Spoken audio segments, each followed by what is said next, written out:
Good day. In this video, I will explain the pigeonhole principle, give a visual example, solve one problem with computation, and reflect on how the principle is useful in real life and computing.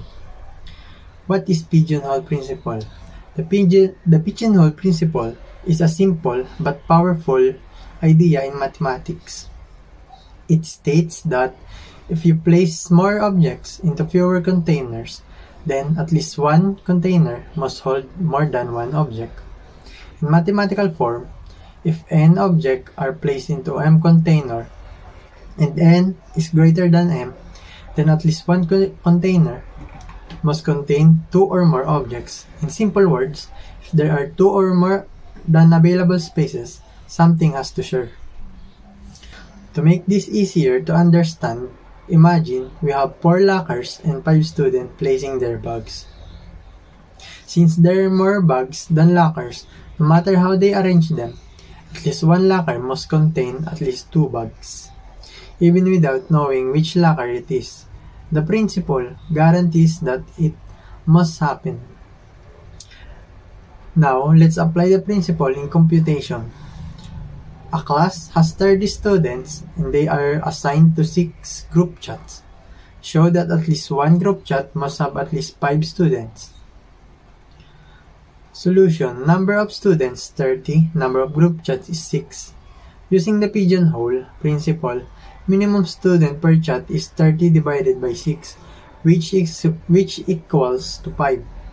Even if the students are divided as evenly as possible, one group must have at least 5 students.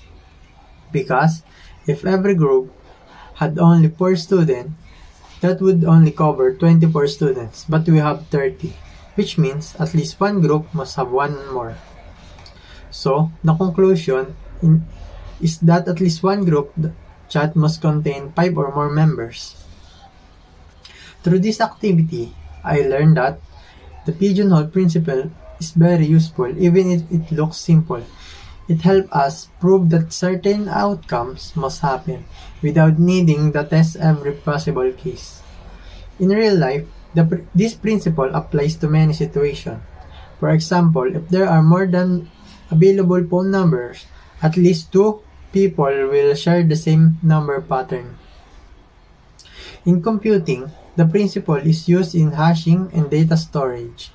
If many data values are placed into fewer memory slots, collusion are guaranteed. This principle is especially important in computer science problem solving, probability, and logical reasoning.